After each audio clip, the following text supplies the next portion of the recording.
perlu dipahami adik-adik mahasiswa baru prodi manajemen, bahwasannya salah satu indikator penilaian kinerja perguruan tinggi, kinerja prodi pada perguruan tinggi itu adalah akreditasi. Akreditasi yang dilakukan oleh lembaga yang ditunjuk secara resmi oleh pemerintah. Dalam hal ini ditunjuk oleh BAN PT. Jadi dalam konteks ini, maka prodi manajemen memiliki akreditasi A. Salah satu peringkat akreditasi tertinggi dari peringkat akreditasi yang ada. Maka ini adalah sebagai salah satu bukti konkret bahwasanya prodi manajemen itu memiliki kualitas di bidang penyelenggaraan prodi yang sangat baik, yang ditunjukkan oleh peringkat akreditasi A yang diperoleh saat ini. Sejalan dengan dinamika tuntutan masyarakat, bahwasanya prodi harus bisa berkompetisi secara nasional, syukur-syukur di kancah internasional, atau paling tidak prodi harus bisa memberikan layanan dalam standar internasional, maka prodi manajemen sekarang ini juga mencoba untuk mendapatkan akreditasi internasional.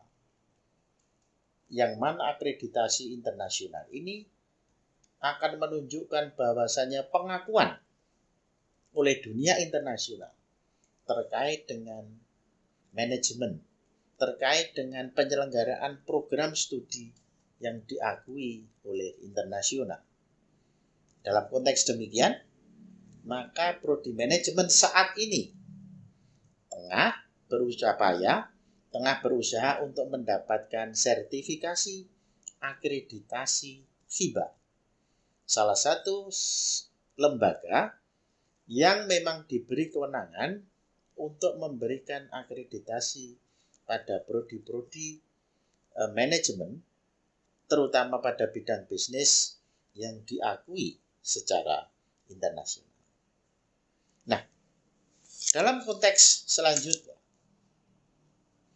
terkait dengan kompetensi mahasiswa, agar mahasiswa manajemen memiliki kompetensi yang baik, maka prodi manajemen dalam hal ini memberikan kebebasan kepada mahasiswa untuk mengambil salah satu dari sekian konsentrasi yang ada.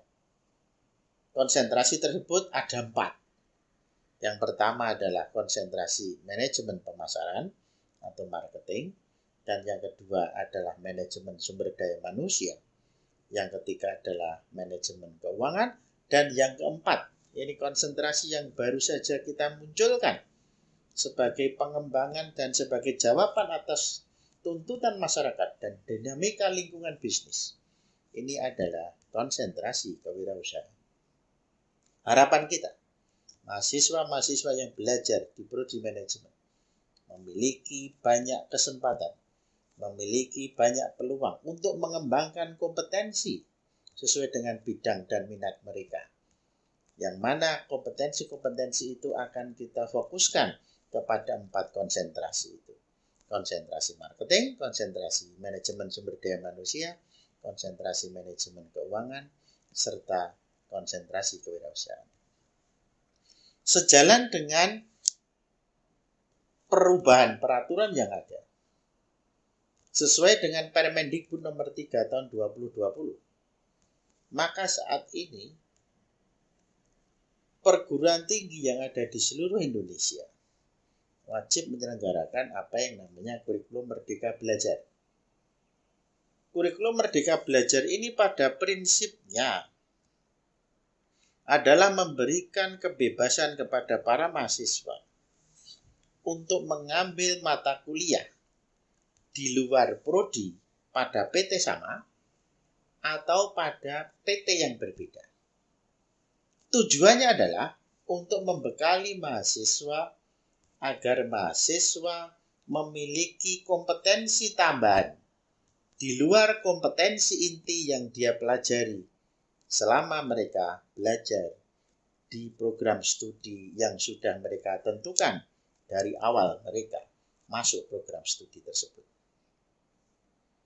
Nah, dalam konteks kurikulum Merdeka Belajar ini, maka perguruan tinggi sekaligus juga prodi manajemen FEUNY memberikan hak bagi mahasiswa untuk secara sukarela, dalam artian bisa diambil atau bisa tidak diambil.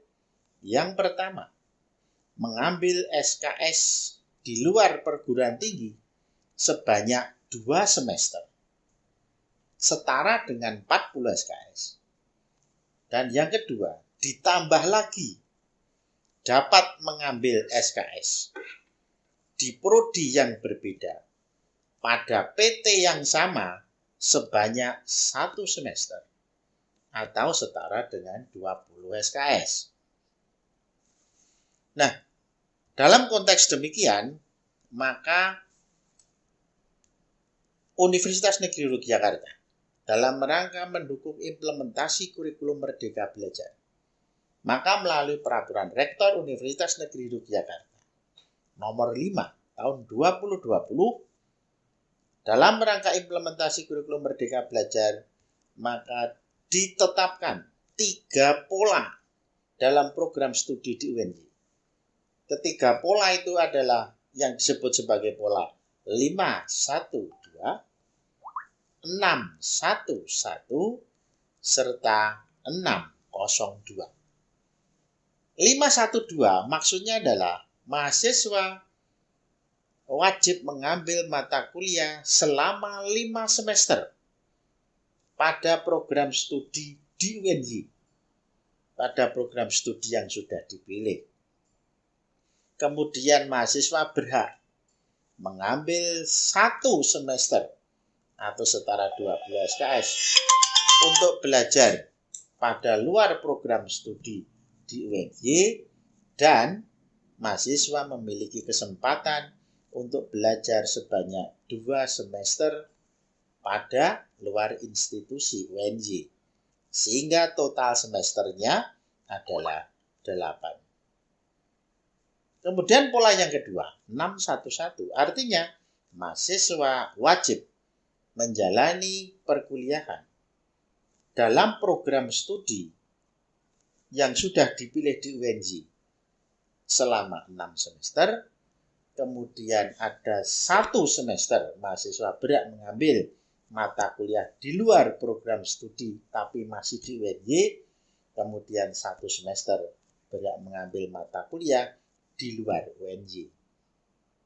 Dan yang ketiga adalah 602. Itu artinya mahasiswa selama 6 semester belajar di dalam prodi sendiri, kemudian 2 semester belajar di luar UNY.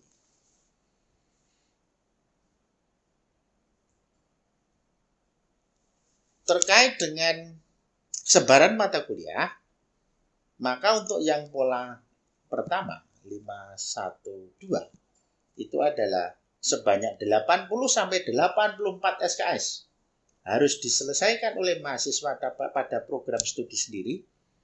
Kemudian 20 SKS itu adalah terkait dengan mata kuliah yang harus diselesaikan, SKS yang harus diselesaikan dalam konteks mata kuliah universiter. Kemudian 18-20 SKS pada program studi lain, dan 28-32 SKS yang harus diselesaikan di luar UNY.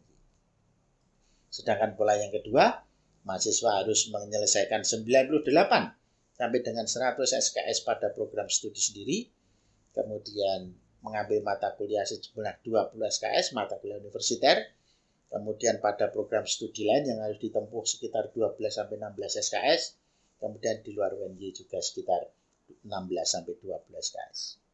Kemudian berikutnya pola yang ketiga adalah 90-96 SKS mahasiswa harus menyelesaikan SKS pada program studi sendiri, kemudian mengambil mata kuliah universiter 20 SKS, kemudian mengambil mata kuliah di luar institusi UNY sebanyak 36 sampai 40 SKS.